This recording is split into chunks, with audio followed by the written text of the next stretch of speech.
The Bible and Archaeology, the Great Civilizations of the Past. Part 2, Egypt, Episode 5. The Pharaoh of the Exodus in search of the lost ruler. Which pharaoh ruled Egypt when Moses freed the people of Israel? A question that has intrigued historians, archaeologists, and theologians for centuries.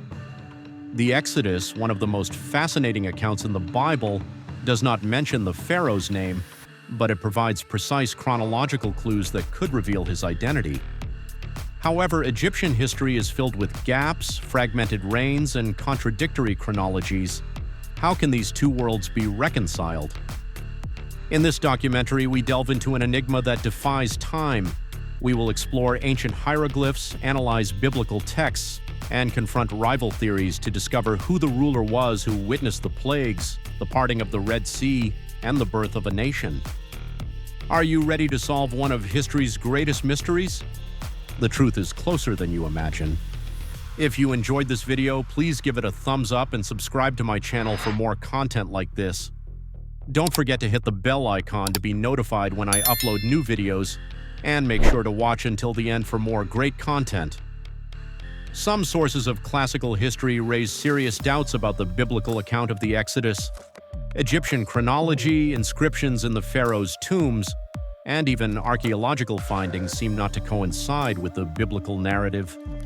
How can these discrepancies be reconciled? This enigma is at the heart of our investigation. The lack of royal inscriptions about these events is not unexpected. Egyptian pharaohs, like Assyrian and Babylonian rulers, used to hide their defeats while exalting their victories, often inflating their achievements. For a pharaoh to admit being defeated by a people of slaves who worshipped a foreign god would have been an unbearable humiliation, a direct blow to his supposed divinity. Moreover, many investigations have focused on historical periods that do not coincide with the chronology of the events, making it even more difficult to connect archaeology with the biblical account. Classical history, based on some indications from the biblical account, Egyptian chronologies, and other documents, proposes different dates, which can vary by up to 200 or 300 years. For example, classical history has long proposed that Ramses II could have been the pharaoh who ruled during the Exodus, a theory based on inscriptions by Ramses II, in which he claims to have built the city named after him, Per-Ramses, meaning House of Ramses, a name cited in the biblical account simply as Ramses, concluding that the Exodus would have occurred in the 13th century BCE, a period in which Egyptian chronology places the reign of Ramses II. In our previous installment, The Exodus Enigma, Solving the Chronologic Puzzle, using the historical record of the biblical account, we have been able to establish that the Exodus must have occurred on the 14th of Nisan in the year 1513 BCE. In this documentary, we have explored various biblical references, fascinating stories featuring key characters who marked history. All these clues converge on the same year, 1513 BCE, a date supported by the biblical record with surprising precision. How did we reach this conclusion? Find out by visiting our channel Mankind Roots and immerse yourself in the video, The Exodus Enigma, Solving the Chronologic Puzzle. History is closer than you imagine. Are there archaeological evidences of the presence of Hebrews in that era? The Austrian Archaeological Institute of Cairo and the Institute of Egyptology at the University of Vienna conducted excavations at Tel el-Daba from 1966 to 1969 and from 1975 to the present. These excavations revealed that the ancient city of Avaris, the capital of the Hyksos, arose there. The Hyksos were a people of Canaanite origin who ruled Egypt for more than a century before being expelled at the beginning of the 18th dynasty, corresponding to the period from 1550 to 1295 BCE. The Hyksos, also known as Shepherd Kings, were a group of foreign rulers who invaded and controlled Egypt during the Second Intermediate Period. The term Hyksos comes from the Egyptian Hekau Kasut, meaning rulers of foreign lands. Although popular tradition associates them with shepherding, this interpretation is debated among scholars. Historians agree that around the 18th century BCE, between 1750 and 1720 BCE, The continuous immigration of peoples from Canaan culminated in the invasion of the Semites, who eventually settled in the city of Avaris. This corresponds significantly with the biblical historical record, which states that the Hebrews settled in the region of Goshen, in the Nile Delta, the same region as the city of Avaris, where they resided for 215 years, from 1728 to 1513 BCE. Information about the Hyksos is scarce because later Egyptians, ashamed of the foreign domination, tried to erase them from history. Most of the records that remain come from later Egyptian sources and present a negative view of the Hyksos, describing them as cruel and tyrannical. However, evidence suggests that they ruled with relative justice and that their main offense in the eyes of the Egyptians was maintaining their own customs and not adopting Egyptian deities. Excavations at Avaris have revealed fascinating information about the history of the Hyksos in Egypt. Austrian archaeologists used radar and geophysical studies to identify parts of the city. It is believed that Avaris had a population of between 25 and 30,000 people and covered an area of 250 hectares. Excavations at Avaris have revealed that the city was inhabited by a large population of Semites from Canaan. In addition, Canaanite ceramics, daggers, and other objects evidencing Semitic culture in the city have been found. Archaeologist Manfred Bietak, who has been in charge of the excavations at Avaris for more than 30 years, states that the inhabitants of Avaris enjoyed a special regime of privileges granted by the pharaoh, something that reminds us of the position that Joseph held in the pharaoh's court. At this site, numerous typically Canaanite constructions have been excavated, including a large house that was later converted into a palace. This suggests that the original owner of the house was a wealthy individual who later rose in social status. Inside the house, a courtyard with 12 columns was found, and in the outer perimeter, 12 tombs, one of them with a 3-meter-high statue representing an important figure with a typically Semitic appearance. Additionally, seals with the name Jacob and a cylindrical seal with symbolic indications that can be related to the 12 tribes of Israel have been found. Everything seems to fit with the numerous references included in the biblical account of the Exodus. The region of Egypt where the findings were made, the historical period indicated by the Bible, the social and economic situation of the time, and the protagonists of biblical history. When analyzing all this archaeological evidence, it is impossible not to think of the biblical account unless there is a firm intention to look the other way due to simple prejudice. Some theorists hypothesize that the Exodus account was written in a later period with the intention of creating a noble origin for a group of humble nomadic shepherds in an attempt to provide a national identity to those who actually lacked a historical identity. There is no doubt that among the great ancient civilizations, this expedient was resorted to in order to prove legitimacy and power over the masses. Kings and emperors claimed to be descendants of the gods, or at least to have received power from them to rule. An example of this is the Sumerian king list. This ancient document lists the kings of Sumeria, including those who ruled before the Great Flood, known as the antediluvian kings. It is a sequence of 8 semi-divine kings who ruled for thousands of years each, totaling 241,200 years. With great probability, the Sumerians would have been proud of their divine origins. The origins of the Assyrians are closely linked to their main deity, Ashur, which also gives its name to their ancient capital, Ashur, and to the empire as a whole. Assyrian history and mythology provide a vision of how the Assyrians saw their origins and their relationship with their god. Ashur, evidently the biblical character, son of Shem and grandson of Noah, was elevated to the status of a god by his descendants. The Assyrians were proud of their origins, and many of their kings included the word Ashur in their names. In the Turin Papyrus, we find a list of kings who ruled Egypt from its beginnings. The papyrus begins with a list of gods and semi-gods who, according to Egyptian mythology, ruled Egypt before the appearance of human kings.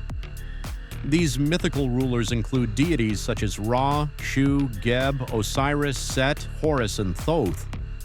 The list of these divine rulers suggests that the Egyptians saw their origins as a continuity between the divine and human worlds. This explains why Egyptian religion attributed divine characteristics to the pharaoh, considering him a god present among common men. It was the pride of a nation that originated from the gods.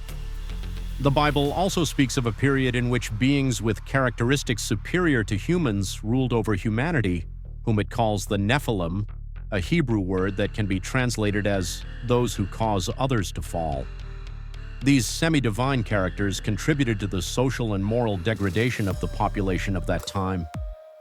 For more information on this topic, you can watch the documentary Everything They Didn't Tell You About Noah's Flood on our channel Mankind Roots. Whether they were the product of fantasy or not, these historical precedents were notorious in antiquity and were part of the national identity of those peoples. With pride, they were passed down from generation to generation, and the rulers of the time did not hesitate to promote these ideas to consolidate and perpetuate their power. Now, in such a cultural context, a people of humble shepherds without historical precedents, according to some, to create a national identity due to lack of imagination, would invent the story that their nation arises from a community of slaves that for decades was oppressed by the Egyptians. No one would be proud to know that their ancestors were slaves when the other nations were descendants of the gods. This hypothesis ignores the socio-cultural context of the time and denotes a superficial knowledge of the biblical historical record. Do we find evidence in Egyptian documentation of the biblical Exodus? Contemporary historians rely fundamentally on the lists or annals of Egyptian kings. Among these documents are the Palermo Stone, incomplete, which covers what is considered the first 5 dynasties of Egyptian history, the Turin Papyrus, fragmented, which offers a list of kings and their reigns from the Old Kingdom to the New Kingdom, and other inscriptions on stone, also incomplete. These lists and other independent inscriptions have been chronologically coordinated thanks to the writings of Manetho. His works address Egyptian history and religion and organize the reigns of Egyptian monarchs into 30 dynasties, a distribution that continues to be used by modern Egyptologists. These sources, along with astronomical calculations based on Egyptian texts about the lunar phases and the rising of the star Sirius, Sothis, have been employed to create a chronological table. Uncertainties are numerous. The works of Manetho, used to organize the fragmentary lists and other inscriptions, are only preserved in the writings of later historians such as Josephus, 1st century CE, Sextus Julius Africanus, 3rd century CE, 500 years after Manetho, and Syncellus, late 8th or early 9th century CE. As W.G. Waddell notes in his book Manetho, the quotations that these historians make from Manetho's writings are incomplete and often distorted, making it extremely difficult to know with certainty what is authentic Manetho and what is spurious or corrupt. After demonstrating that Manetho was based in part on some non-historical traditions and legends that presented the kings as their heroes without consideration for chronological order, Waddell states, "There are many errors in Manetho's work from the very beginning. Not all are due to the distortion of facts by scribes and redactors. It has been proven that many of the durations of the reigns are impossible. In some cases, the names and sequence of the kings given by Manetho are untenable in light of the inscriptions."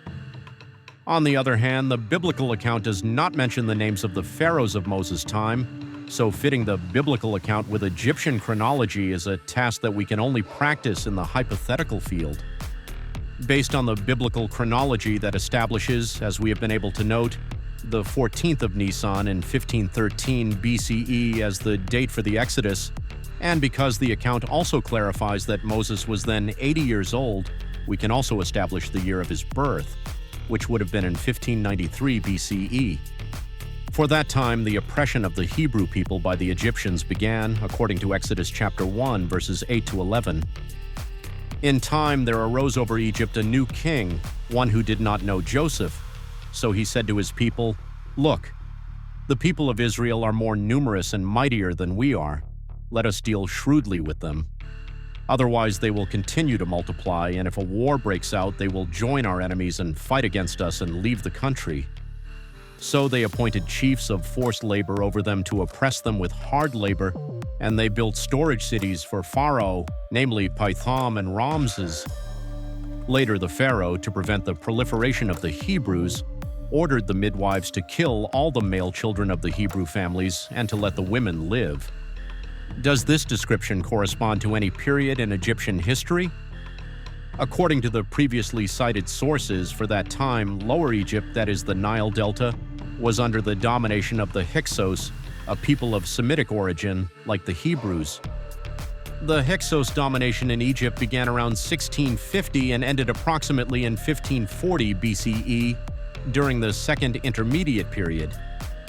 Some kings who belonged to this period were Apophis I, also known as Apepi, who ruled approximately from 1600 to 1550 BCE, and Kamudi, approximately from 1550 to 1540 BCE. Kamudi appears in the Turin Canon, column 10, line 28, as the last Hyksos king. Apart from this, only 2 scarab seals are firmly attributed to him, both from Jericho. Additionally, a cylinder seal of unknown provenance, but possibly from Byblos, bears an inscribed cartouche that can be read as Kamudi. If the indicated dates are correct, the pharaoh ruling when the oppression of the Hebrew people began could have been Apophis I. Apophis I ruled from Avaris, the Hyksos capital located in the Nile Delta. He was a skilled administrator who maintained an efficient bureaucratic structure. Although he was a foreigner, he adopted pharaonic titles and elements of Egyptian tradition. He promoted cultural integration between the Hyksos and the Egyptians, which was reflected in the use of Egyptian royal names and the maintenance of Egyptian religious practices. There is a significant detail that allows us to associate this Hyksos king with the Syrians. Apophis worshipped Seth, an Egyptian deity associated with chaos and storms, whom he identified with a god from his own traditions, the god Hadad or Rimmon, to whom in Syria and Assyria the same characteristics were attributed. It is not surprising that Seth was the protective deity of the Hyksos. The text of Exodus chapter 1 cited earlier reminds us that the pharaoh of the time when Moses was born took the drastic decision to enslave and kill all the newborn male Hebrews because he feared that the Hebrews, being numerous and evidently not allied with the Hyksos government, could support their enemies in case of conflict. Was there any threat of conflict during the reign of Apophis I? In antiquity, threats of conflict were frequent for all rulers, but during the time of Apophis I, the threat of conflict came from within Egypt, from Upper Egypt. While Lower Egypt was governed by the Hyksos, Upper Egypt, with its capital in Thebes, was governed by Egyptian pharaohs. During the reign of Apophis, the Hyksos maintained a tense relationship with the Thebans of Upper Egypt. The Theban rulers such as Seqenenre-Ptah, Kamosi, and finally Amosithemi led military campaigns to liberate Egypt from Hyksos domination. For this reason, Apophis I needed the region he governed to have the full support of the population.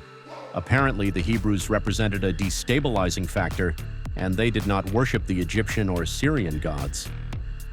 The pharaohs of Upper Egypt corresponding to the historical period of the biblical account of the Exodus are, according to estimates of Egyptian chronologies, Intef VII, also known as Nubkepera, approximately 1600 to 1580 BCE. He ruled at a time when the Thebans began to consolidate their power to challenge Hyksos domination. Seqenenre-Ptah, known as Seqenenre-Ptah the Brave, ruled approximately from 1580 to 1558 BCE. One of the most outstanding pharaohs of this dynasty, he began the first direct military campaigns against the Hyksos. His mummy shows battle wounds suggesting that he died in combat against them. Kamosi ruled approximately from 1558 to 1550 BCE, the last pharaoh of the 17th dynasty. He led decisive attacks against the Hyksos, advancing toward Avaris and significantly weakening their control. His reign paved the way for the final victory. It is not known for certain how Kamosi died, but it is widely accepted that he died during his military campaign against the Hyksos. Ahmose I, the founder of the 18th dynasty and the New Kingdom of Egypt, ruled approximately between 1550 and 1525 BCE. His exact dates may vary slightly depending on the chronology followed, high, middle, or low. Overlapping Egyptian chronology with biblical chronology, we can hypothesize the following scenario of events related to the Exodus. When in Exodus chapter 2 the following story is told, "Then Pharaoh's daughter went down to the Nile to bathe, and her attendants were walking along the riverbank. She saw the basket among the reeds and sent her slave girl to get it. She opened it and saw the baby. He was crying and she felt sorry for him. 'This is one of the Hebrew babies,' she said. Then Pharaoh's daughter entrusted the child to Miriam, Moses' sister, who had been watching the basket until it was found, and the child returned to his biological mother, who nursed him. Then, after he was weaned, he grew up in Pharaoh's court. That Pharaoh could have been the Hyksos king Apophis I. Another notable episode was when Moses, now an adult, kills an Egyptian to protect a Hebrew who was being mistreated by that Egyptian. When Pharaoh heard of this, he tried to kill Moses, but Moses fled from Pharaoh and went to live in Midian. This episode, according to the biblical account, would have occurred when Moses was 40 years old, placing us in the year 1553 BCE. For that time, the change of government from Apophis I to Kamudi had probably occurred, recalling that his government is supposed to have been from 1550 to 1540 BCE. This would explain why Moses, after being stained by the murder of the Egyptian, was not protected by the Pharaoh who had raised him as a child. By that time, the Pharaoh had changed, and thus he had to flee to Midian. In Midian, he worked for Jethro as a shepherd, married one of his daughters, Zipporah, and had 2 sons, Gershom and Eleazar. 40 years passed, and while he was in Sinai, when God asked him to return to Egypt to free his people, Moses showed hesitation, fearing the Pharaoh's reaction. His response was, "Who am I that I should go to Pharaoh and bring the Israelites out of Egypt?" This episode would have occurred sometime before 1513 BCE. By then, the Hyksos had probably been expelled from Egypt. The last Hyksos king, Kamudi, had been defeated by the Theban king Amosatho. His reign, according to Egyptian chronology, ended in 1525 BCE. His successor was his son Amenhotep II, who ruled Egypt from 1525 to 1504 BCE. If we give credit to the Egyptian chronologies, the pharaoh of the Exodus should have been Amenhotep I, depending on the source consulted. For example, for Ahmose I, the low chronology ranges from 1539 to 1514 BCE. This would place Ahmose's death at the same date as the Exodus. Yet there are some evidences in the reign of Ahmose I that deserve our particular attention. The first evidence relates to the tempest stele, or storm stele, attributed to Pharaoh Ahmose. The tempest, Stele of Ahmose the Wone, is an important ancient text inscribed on a limestone stele discovered in the Temple of Karnak in Thebes, present-day Luxor. The text begins by detailing a violent and unprecedented storm that struck the region. It mentions that there were strong winds and torrential rains that lasted for several days. The storm caused significant flooding and destroyed important buildings, including tombs, pyramids, and temples. This suggests that the event not only affected daily life, but also the religious and ceremonial sphere of the kingdom. The storm devastated important religious and ceremonial infrastructures. The pyramids were damaged, the roofs of the temples collapsed, and the sacred grounds were covered with water. The bodies of some of the deceased were exposed due to damage to the tombs, which was considered a serious matter in Egyptian culture, given its importance in preserving the soul for life after death. The pharaoh interpreted the disaster as a divine act, possibly a message from the gods, and sought to appease the deities through offerings and rituals. A popular theory connects the stele with the eruption of the volcano of Thera, present-day Santorini, an event that would have caused tsunamis, climate changes, and seismic activity in the eastern Mediterranean region. However, the chronologies do not always coincide, leaving this theory as speculative. Other speculative theories would make these events coincide with the 10 plagues mentioned in the Bible in the book of Exodus. Although the accounts differ from each other, it cannot be ignored that during the reign of Ahmose I, there was a catastrophe of great magnitude. In general, the text of the Tempest Stele of Ahmose reminds us of the text of Exodus chapter 10, verse 7, which says, "Afterward Pharaoh's officials said to him, then Pharaoh's servants said to him, 'How long will this man continue to menace us? Send the men away so that they may serve Jehovah their God. Do you not yet realize that Egypt has been ruined?'" The 10th plague had a devastating effect on Egypt, the death of all the firstborn. That night, to avoid the plague also striking their families, the Hebrews had to follow with detailed precision the instructions that God had given to Moses. The most notable were, on the evening of the 14th of Nisan, they had to sacrifice a 1-year-old lamb or goat, sprinkle the blood on the upper part of the doorframe of their houses, roast it and eat it that same night with unleavened bread. The Jewish Passover, which Israel continues to commemorate to this day and which Jesus, in his time, commemorated with his disciples in Jerusalem the night before he died, was the 14th of Nisan in the year 33 CE. That night, cries of despair were heard throughout Egypt, cries that rose from midnight onward. All the firstborn died, the firstborn of the animals and the firstborn of the Egyptian families, including the Pharaoh's firstborn, but the firstborn of the Hebrew families did not die. Ahmose had several children, some of whom died in childhood or adolescence. Among his children we find Sadamon. The eldest daughter of the marriage, she bore the title of God's wife, but she died young and without offspring. Siamun. Apparently the firstborn, he was the first heir, although he died as a child. Amosi-Ankh. He was the second son and legally designated heir to the throne. He died between the 17th and 22nd year of his father's reign in full adolescence. Ahmose-Meritamun. She would be the second or third of the royal couple's daughters. Like her sisters before her, she was God's wife. She may also have died without adult offspring, despite becoming the great royal wife of Amenhotep I. Amenhotep I. The third of the sons would eventually succeed his father. Properly advised by his mother Ahmose-Nefertari and married to his sister Ahmose-Meritamun, in his reign of 21 years, he continued his father's work in all its aspects. Amenhotep I succeeded his father Ahmose I. He too could have been the pharaoh with whom Moses had to confront. Regarding his descendants, historical sources indicate that Amenhotep III had a son, Amenemhat, who died at an early age. This premature loss left Amenhotep I without a direct heir. As a result, he was succeeded by Thutmose I, whose exact connection to the royal family is a matter of debate among Egyptologists. We have only circumstantial evidence that leads us to a period in which the socio-political circumstances would correspond with the biblical account of the Exodus.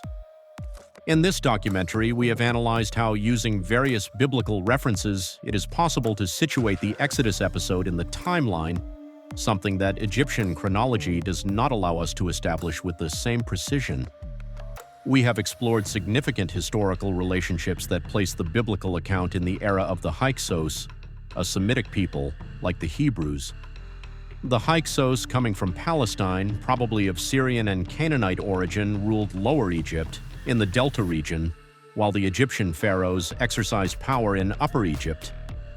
Based on Egyptian chronological records, we have proposed hypotheses about which pharaohs could have been the protagonists of the account described by Moses in the Book of Exodus.